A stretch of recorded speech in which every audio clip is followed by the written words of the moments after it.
All right, let's get down to episode 6 of the Gloat podcast of FoxWolf Live as we talk about May 18th, 2024, Saturday in Kingdom and Arena in Riyadh in Saudi Arabia with Bob Arum, Top Rank, and Frank Warren, Queensberry Promotions with matchmaker Steve Furness and United Kingdom Sky Box Office for the main event of the Undisputed Heavyweight Championship, Oleksandr Usyk taking on Tyson Fury, where we have two warrior tribes going to war, taking on each other for the prestige of Undisputed Heavyweight Championship.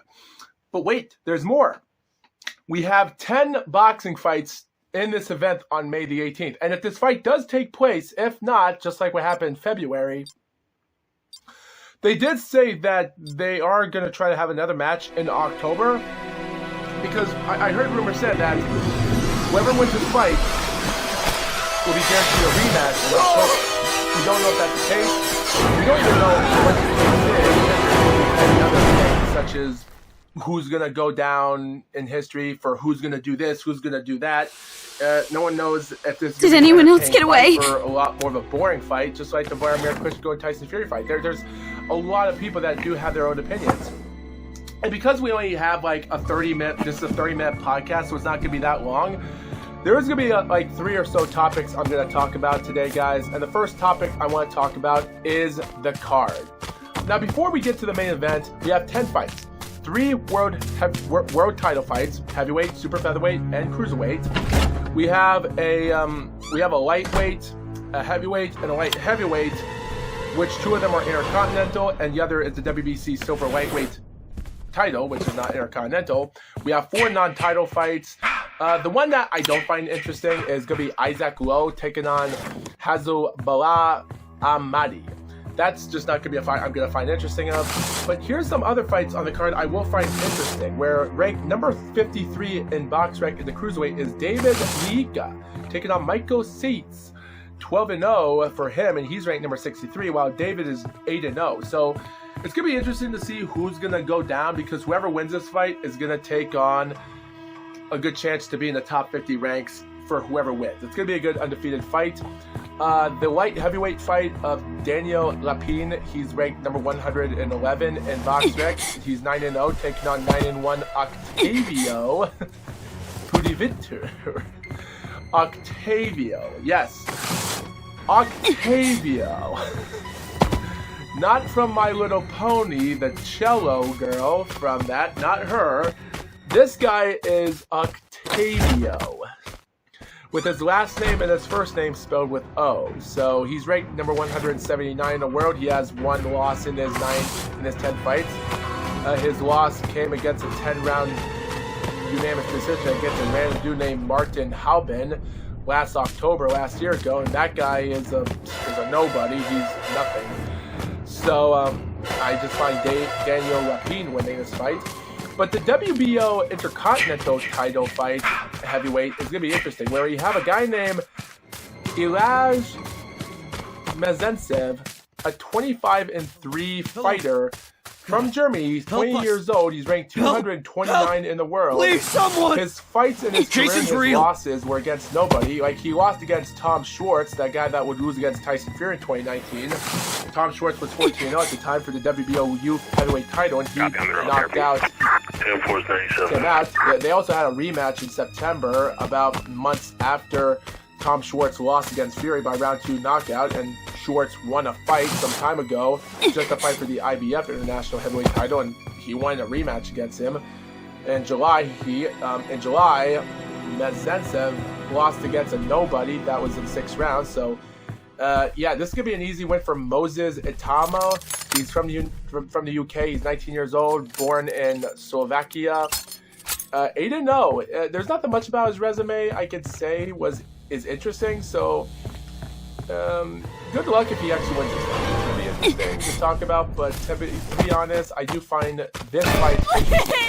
Sergey Kovalev taking on Robin Serwin-Sever. Sever is 16-0, taking on the former champion Kovalev, and Kovalev has been out of the ring for 2 years since he took on somebody that was somewhat in the ranks at the time, and that was undefeated, named Tervel Polev.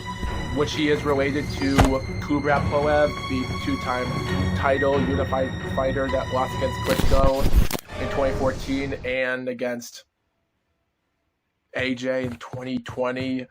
So he lost against Chisora in 2022. So yeah, but Kovalev after that, but he only came back from a several-year hiatus since his loss against Alvarez. Now he's coming back from a hiatus and does it again. I don't know. Good luck with him if he takes on Robin, because Robin Sirwan from Sweden, considering he hasn't been in the ring since April the 19th, 2023, and his competition is somewhat pseudo-interesting, but you know what? If he actually wins this fight, considering he still is in his prime, who knows? So, two guys that haven't been in the fights for a long time, let's see who wins. But ranked number 8 in the lightweight is Mark Chamberlain, 15-0, taking on Joshua Aluwasian, 23-0. Consider that guy hasn't been in the ring for a while now, so I will say Mark Chamberlain might win this fight, become his 16th fight. He might win the WBC silver lightweight fight. But guys, the fights are going to be interesting. The final fight is going to be Ajit Cabello, 24-0, taking on Frank Sanchez, 24-0 as well. Considering he has one no contest. This fight's going to be interesting because Frank is number 9, Ajit Cabello is number 5, Frank is number 9. So I will say though, if Cabello does come forward and win this fight, that might bring him into a good pseudo chance. Like, this might bring him as a 25-0 fighter, and he might have a chance to go through. It's not how one of these fighters might lose, because Frank Sanchez has proven himself a lot more dangerously than he has. Look, dude, he defeated Efe Jagba in 2021, Christine Hammer, former heavyweight titler, in 2022. Friggin' Scott Alexander, considering he already had his problems against Joey Zhang a year ago since then, so nothing much about that. So, yeah, and he also was involved with almost killing Daniel Martz in April of 2023 after he fell down into the ring and hit his head off, fell into the ring, and Frank just went berserk out of craziness. And they had to bring Daniel back to the ring only to get his butt beat, and man, that fight was just out of control. Like, 2023 was a really, really interesting year for Frank Sanchez. He turned to a monstrous person, taking on Junior Fa, that's now a nobody since last December during that famous pay-per-view. So yeah, it's gonna be interesting to see Ajit Cabello. He had his own fair shares, defeating great fighters like Herb Hubiex in 2017, and followed that win up with Derek Chisora 9 months later after that. So his EBU European heavyweight title and champions and such, and his WBC Mediterranean title in 2014 has brought him into the game. He won the Union belt some time ago in 2016 before winning the original EBU European belt. He won it back against Agron Smakiki in March of 2023, which that fight was pretty scary because people thought Ajit Cabello was done for, but he finished the fight off strong, and he comes here for the NABF heavyweight and the WBA Intercontinental title against Arslanbek Makhmudov, and he crushed him. So who knows? This fight's going to be interesting to see these two guys take on each other, but yet again, it might be a Frank Sanchez win. I'm not going to say who, but it will be interesting. But I think the fight that's going to be interesting is going to be Joe Cordina, 17-0, taking on Anthony Kekis for the IBF and IBO title. Now, Joe Cordina already had his title win in April by split decision against Rakimov, and then he got against Edwin Vasquez by majority decision. So that's going to be an interesting fight to see how he'll take care of Anthony, because Anthony is an IBO champion, and considering he's held onto the belt as well, so, and he already had his split decision win in September 2022, defended a year later. So these two guys, it's going to be an interesting fight for whoever will unify these belts, but I think the real fight is going to be Jay Opataya taking on Marius. Come to mommy, Jay. I can't wait to see that rematch. Marius hasn't been in the ring since his loss, so it's going to be interesting to see if Jay can actually win this rematch again and win back the IBF belt that he won fair against him. So, but as for the fights from all the card, that's about it. I will get to the heavyweight championship fight in just a little bit. The second topic I like to talk about is somewhat hilarious. This one is interesting. John Fury headbutts one of Usyk's trainers, managers, and the first video I watched is Tyson Fury's reaction to his dad. He enters in the ring, enters out the door, he's cheering of how proud he is of his dad, of people hearing him about how he just did something crazy. I think he didn't feel remorse for what his father did. He looks at him and he's just shocked. I can't believe he killed him. What happened to you, man? How did you bleed like that? It was funny. But guys, you know what's crazy? There was actually a close-up video. Now guys, there was a lot of videos that shown the headbutt. And I'll be honest, there was one close-up headbutt that shows that there was a camera that was pointing at John. He looks down below where the camera looks at him. He turns around, and surprisingly, Usyk is throwing some somewhat term words on John, and John, out of nowhere, just headbutts him out. He headbutts him from here, boom, like probably from the cheek part or something, or probably from the shoulder, because where he hit Usyk's trainer, not Usyk, but one of his trainers, but man, and the trainer, he ducks and he looks back at him with these devilish eyes of, what the hell did you just do to me? Did you just headbutt me? The thing is, I don't even think he did a lot of pain with him. And there was another camera which showed him walking away from the incident, but he's now bleeding on his forehead. I actually thought when I saw this, I was thinking to myself, oh, he cut himself with a razor blade, because in WWE, wrestlers use razor blades they go out of the ring, they take something out of their tape, like this razor blade, they rip it off, and then they'll cut a little bit off of each other. Like, that's been a common thing for a long time in wrestling. So that's what I thought he did, but I never saw him put one hand on his forehead until someone gave him a napkin to wipe it off. But he's still bleeding when his son Tyson enters the ring. So I don't know.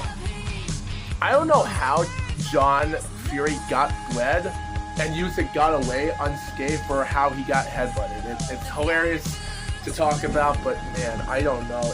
It's just hilarious watching this footage over again, and just watching the footage is hilarious enough. Alright guys, so with that being out of the way, let's talk about the Undisputed title. I'll say this though, guys. Let's talk about Tyson Fury. Now, as I'm in BoxRec right now, this fight, guys, this is going to be hilarious because, guys, this is almost like watching a hair versus hair match.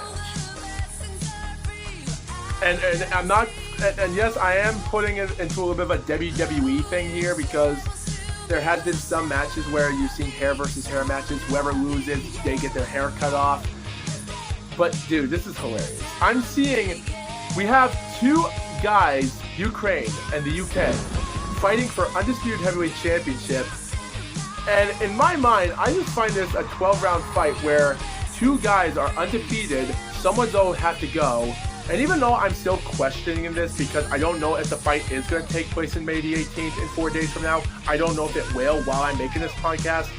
This fight's supposed to take place in February, but they took a few months because of Tyson Fury's eye injury. Now they have to fight till May the 18th. And if this happens again, I just hope to God, because they did say they were going to offer a fight again in October, but we don't know about that. They did say Anthony Joshua might be the mandatory fight for one of them, but we did heard about a year ago that Oleksandr Usyk said after he wins the belt, he's going to become a soccer player in Ukraine to play soccer with a team and something. So I just don't know why there's information of people saying who's going to fight this if Usyk wins. If he does win, I don't know. It's BS. But like I said before, 21-0 Oleksandr Usyk taking on a friggin' 34-0-1 Fury. He's fought since 2008. Usyk fought since 2013. They fought for decades. And both of them had their own ideals, boxing strategies, and they've won titles. It's hilarious, and it's like someone's O has to go, and they have to go. It's like Ludwig Borga versus Tatanka in Monday Night Raw in 1993, where one of their O's had to go. Ludwig won.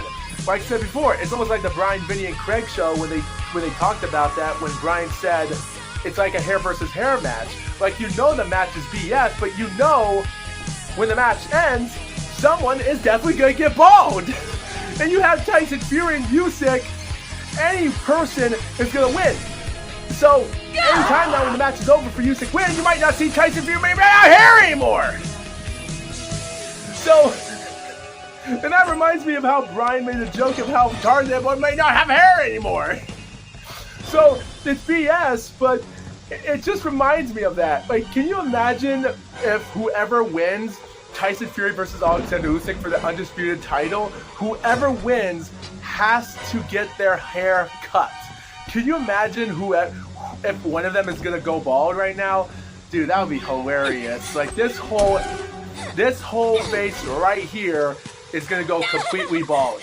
No hair, no beard, no mustache, no nothing. You're gonna go completely shaved for the rest of your life.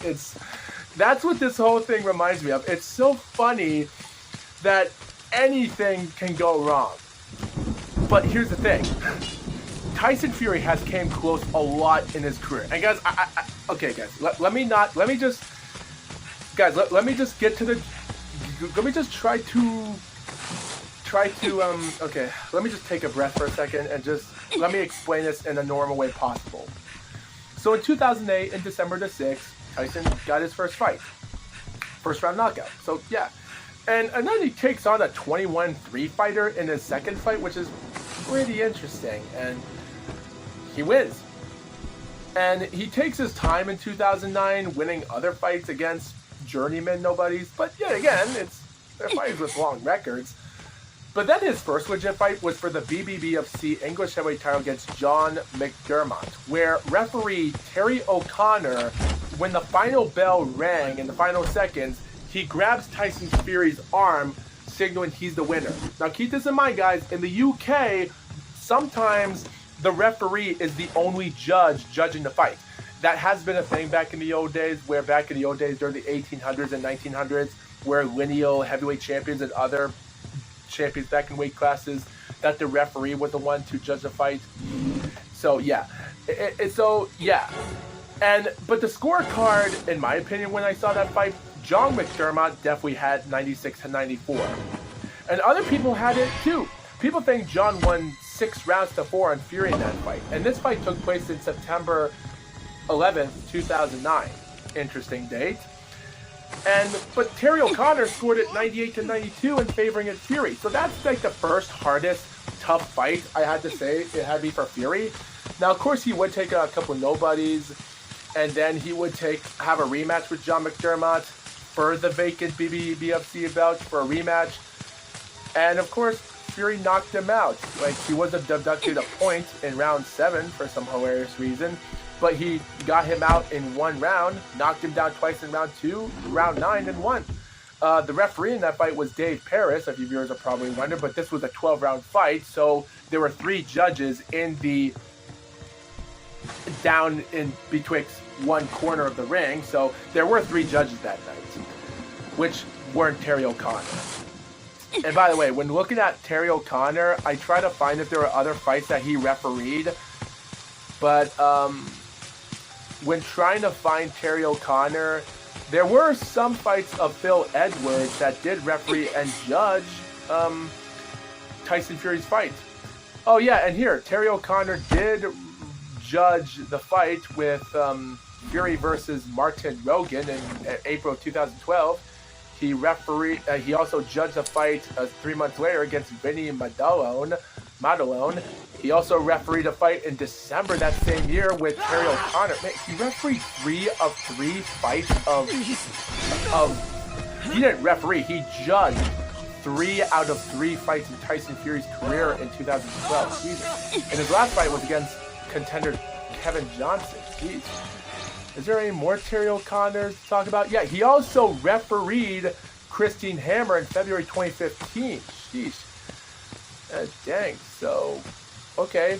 But there hasn't been a lot of interesting stuff about Terry O'Connor since. So yeah, yeah. Can you imagine if Terry O'Connor was in this judging fight for the Usyk fight? Dude, that would be controversial. Whoever knows. But yeah, like I said before, after he won his rematch against John McDermott in June of 2010, he would come out. He defeated a guy named Rich Power that was 12-0 at the time and got him in 8 rounds by point decisions. He went to Canada, taking on Zach Page, no relation to Greg Page, I guess, in Canada. Got him in 8 rounds. Took on a 13-0 Marcelo Nascimento, and he got him hard in that fight. He also took on Derek Chisora, which he was becoming the next fighter of the boxing world, taking on Vitaly Klitschko sometime in 2011 or 2012, but his 14-0 record went down the drain. Fury won the Commonwealth boxing title after going 12 rounds with Chisora, and that shocked some fans. At the time, that was one of his good top fights. I think his second toughest fight had to be against Nevin Pachik back in November 12, 2011, when Nevin knocked down Fury with a right hand in round 2 to the head. He got back up, and Fury got him in round 3, and the fight was over. So that was his first knockout. That was for the Commonwealth Boxing Council heavyweight title. And like I said, in 2012, he won the Boxing Union of Ireland in Irish against Martin Rogan. He won the WBO Intercontinental heavyweight title against Vinny Madalone. Had that win against Kevin Johnson. And then in April of 2013, he took on Steve Cunningham. And we already know what happened. Steve knocked down Fury in round 2, but Fury got him back in round 7, and that had to be the third hardest fight in Tyson Fury's run. Like, don't get me wrong, Nevin in 2011, when Nevin knocked down Tyson Fury, was interesting, but I found that one to be pretty scary to look at as well. People even thought that Derek Chisora was a tough fight for him, but no, like, some of the judges had it 117 to 112, one had 118 to 111. Yeah, Tyson just demolished him. And then, by the way, that fight with Steve Cunningham took place in Madison Square Garden, so that was his debut in America. But he wouldn't fight again for another 5 years in that country. By 2014, he took on a Joey Abel guy. He fought for the BBFC British heavyweight title again, the EBU European heavyweight title, and the he was retaining those belts. He retained the WBO International heavyweight title he would take on against Derek Chisora. So this was a tough fight in November 2014. And after 10 rounds of competition, Derek did not answer for the bell in round 11, like I said. And in 2015, he defeated Christine Hammer. And then in November, he defeated Vladimir Klitschko, which was another tough fight for him. I will say, though, I don't want to talk about the stuff that happened in 2016, 2017, and such, but let's get to 2018. He takes on Sefer Safari. For what friggin' reason? It was a lame fight. He defeated Francisco Pianeta, he was somewhat of an okay fighter at the time. He, even though he lost by a first round knockout by demolishing by past prime fighter Ruslan Chavez, which, fun fact, he's actually the first and only Uzbekistan champion, 3-time heavyweight champion from Uzbekistan, which is crazy. Good luck for the 2020 gold medalist in Japan. I just hope best of luck for him to win. And of course, the rest of the guy's career, he lost against Klitschko in 2013 before that. So he had 2 title fights in his career at the time. He was the IBO champion. He lost against Kevin Johnson. He lost against Peter Milaz 2 months ago before the Tyson Fury fight. And that was it. He never fought again. The Deontay Wilder fight was another tough fight for him. And even though I did say, like, Tyson Fury had round 1, 3, 4, 5, 6, 8, 10, 11. I had 8 rounds favored for Fury to win by 114 to 112. The other rounds were Deontay Wilder rounds. And it was crazy because Phil Edwards was from the UK and he had 113 even. He drawed the fight. A Mexican judge named Alejandro Rochin had it 115 to 111, which is weird because he gave Deontay Wilder 7 rounds. And it's hilarious because I go to BoxRec. Oh yeah, and by the way, Robert Taper, him and I must have had the same exact thing in common because we both gave exact round wins for Deontay Wilder and Fury in that fight. He also had 114 to 112, favoring Fury. Fury as well, so him and his and my scorecards were somewhat the same. But look at this.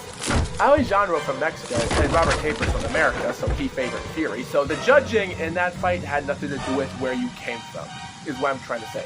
But this Mexican judge gave Deontay Wilder round 1, round 2, which were, well, the first 2 rounds were close, but interesting enough. Round 3 and round 4?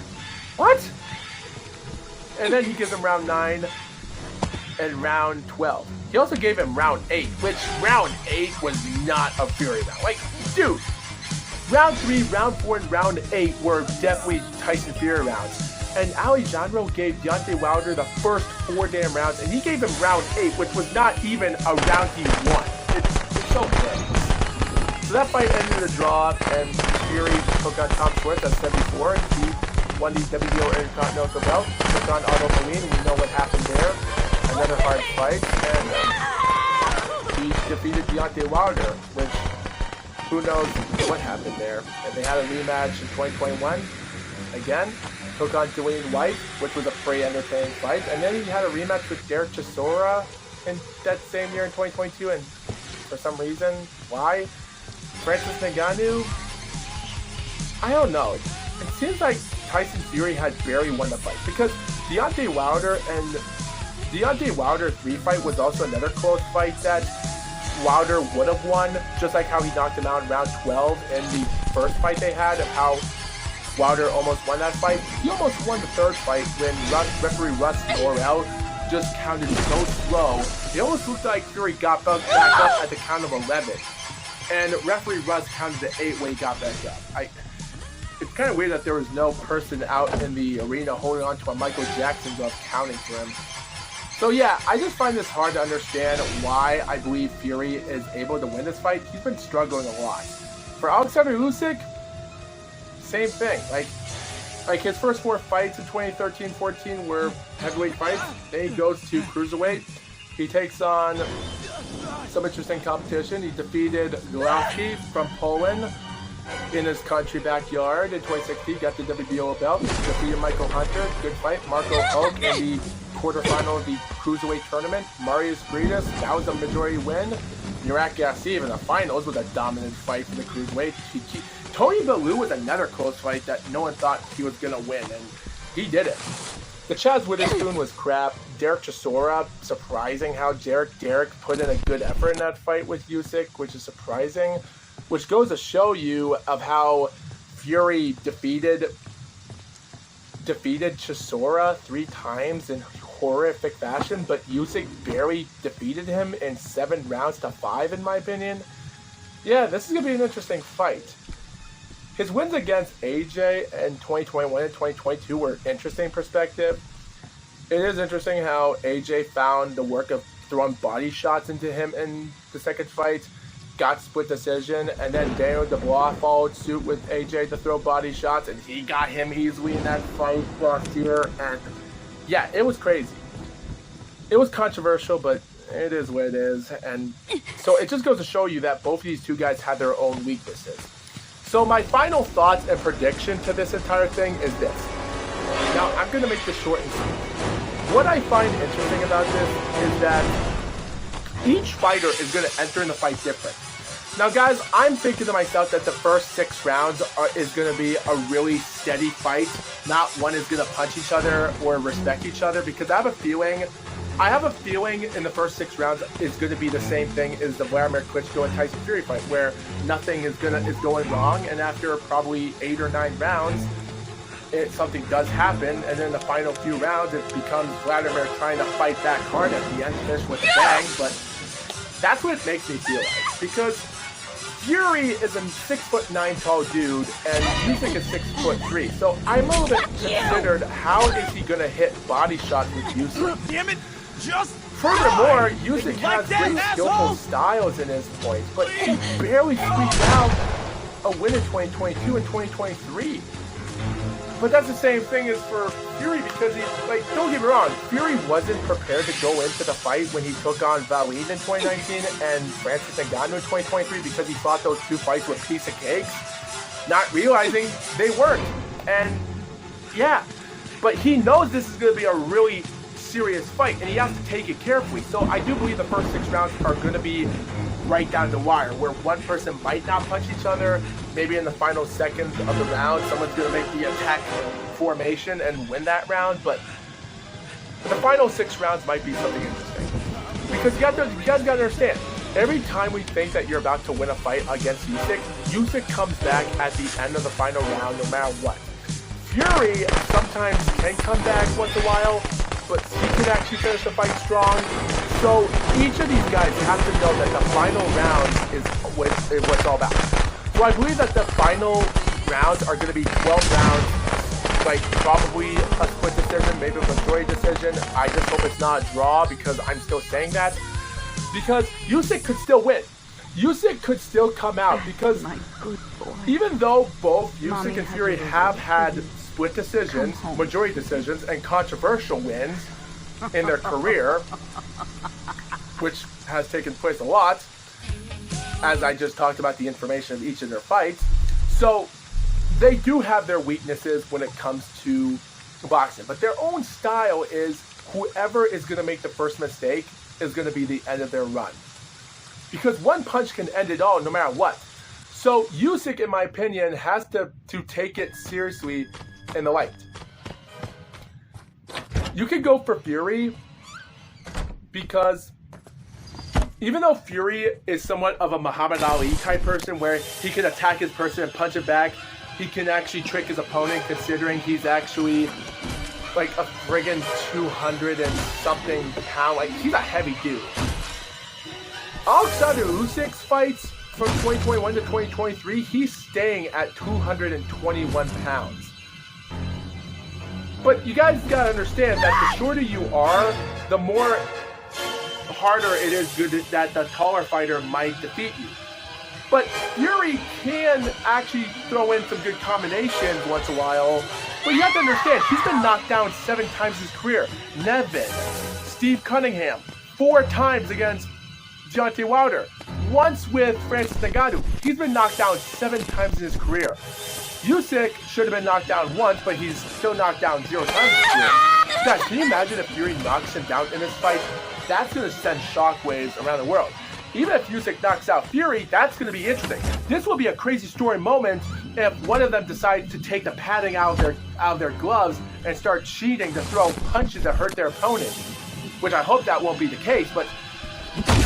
And guys, I'm still trying to find boxing footages if there's still sparring fights, because I'm trying to see if there's actual footage of sparring fights. If Fury or Usyk are doing sparring fights right now, because I want to make sure if these sparring fights are real, because I still find the Tyson Fury sparring fight 3 months ago is fake, as they staged it. I don't know if they did. So who knows what's going to happen, guys, but I'll see what happens when the fight takes place on May the 18th. So, yeah, all I can say is whoever's going to win the Undisputed title is going to be great. It's been a quarter of a century since 1999 since we had the Undisputed, so it's going to be great. If Fury wins, he'll be the Undisputed champion from UK, and he'll be the greatest to prove himself. If Usyk wins, not only that he's a former cruiserweight undisputed, but he's also the same thing in Evander Holyfield's case. He was undisputed in cruiserweight and heavyweight, but that was the 3-belt era. So Usyk can do this as well as like he did, like Holyfield did. But he had to earn it because he had to win multiple belts after belts to win it. He only has 1 more belt to win. He wins this undisputed on both cruiserweight and heavyweight. That right there is history. So we have 2 histories to be in the makings. Anyone can win this fight no matter what. And even though it's going to be a tough fight, it's going to be an interesting fight because because you have to understand, one fighter has to stay in the inside no matter what. Whether it makes sense or not. Because anyone has to understand. Like, guys, I could say Tyson Fury wins a fight, even though I'm putting my money on Oleksandr and Usyk on Tapology.com, that he's going to win in 12 rounds by decision. Whether it's unanimous, split, or majority, it's still a decision. But Fury could win. Because if it is possible that what happens in the Ngannou fight, because he wasn't taking it seriously in that fight. Unless if he was declining. Because it will be a tough fight. You have to understand. Fury has been switching up in properties, and he's been in a lot of training camps in his time. Which is actually the reason why I believe Usyk might win, because it depends on the training camps. And then because of Tyson Fury being in somewhat training camps in his time, I will say though, it's going to be interesting when you watch the fight to the end. I'm really curious to see that this might be a fight worth watching. Because anyone can actually win this fight. Because this is an undisputed fight betwixt two guys that are making history. And it's going to be interesting. But yet again, I can't rule out if any of this is possible. Because you have to understand, like I said before, Fury has had a lot of hard fights in his run in his boxing career since his John McDermott fight in 2009. He's had struggles in the past before he had problems with the Otto Wallin and Francis Ngannou fight.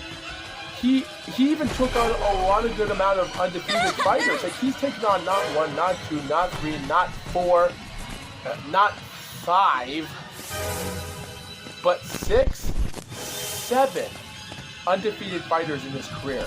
And Usyk is his 8th.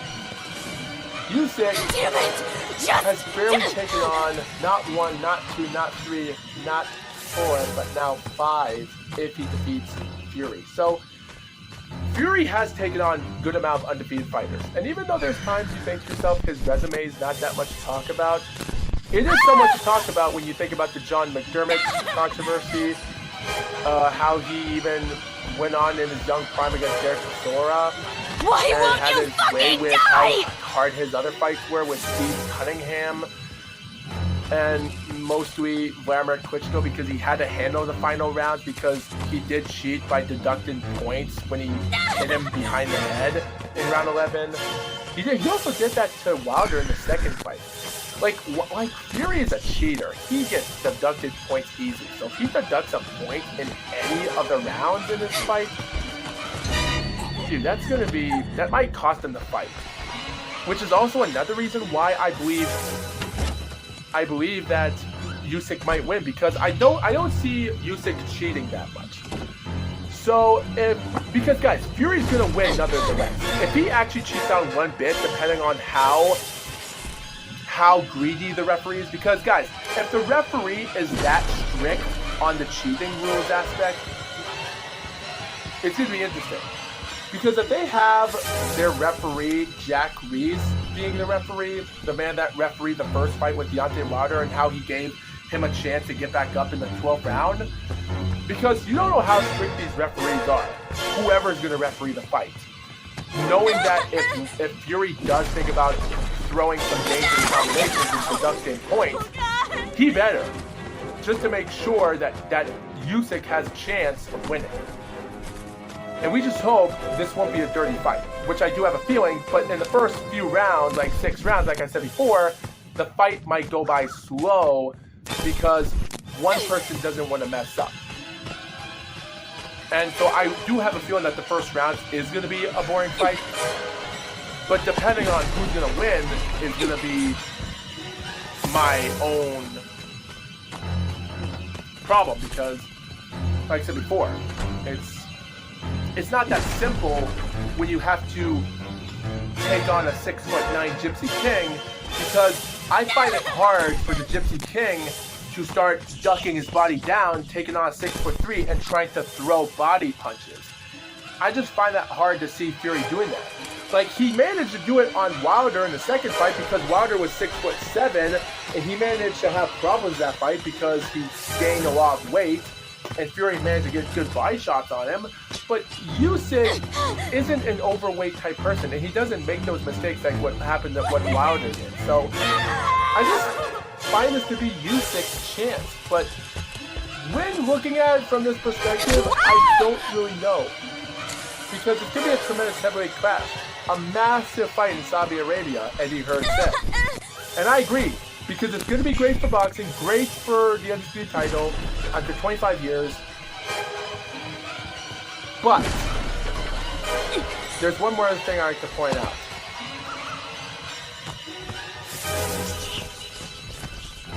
Understand this, guys. When looking up the amateur boxing career of both Usyk and Fury and Usyk had their own problems in amateur boxing.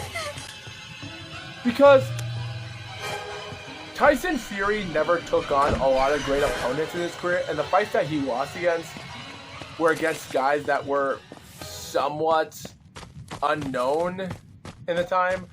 Like, he had a good win against Michael Hunter in 2006, and sort of fights of this or that, but at the same time, there's nothing much to say about Tyson Fury's career. And the reason I'm talking about this is that Oleksandr Usyk had his own problems. He had his own problems since he fought in, back in the time when he fought in China, when he lost against Clemente Russo, which was sort of in China back in 2008, and because Usyk has been in the fight since a long time. Like, he took on a lot of fighters. Like, he defeated Badu Jack in 2006. He had his own problems when he lost against Matviy Korobov. I think he lost twice against him in 2006. And I also, Usyk lost against Artur Beterbiev in 2007 as well. And other information here does show that he lost against some good fighters. But he did have some good wins in his career. But even by 2008 and other fights he fought that he won were against a lot of fighters that weren't contenders in professional boxing. So this is my problem. Is Usyk able to fight against this? Like, he did defeat Winir Peru, Turvel Poldev, and so he lost against Joe Joyce sometime. He did have a rematch win, the Artur Beterbiev, and some other fights before his pro debut career, and so on. But yet again, I don't know what to say about this. At the end of the day, guys, I just hope whoever wins is going to come out on top as champion, and that's about it. So, my final thought is 12-round decision win against Oleksandr Usyk, and that's the end of this podcast. So, I do believe Usyk might win this fight. He came out from all those losses in his amateur career, so yeah, that's why I'm giving this a win for him. So, thank you viewers for watching this video, and FoxWolf out.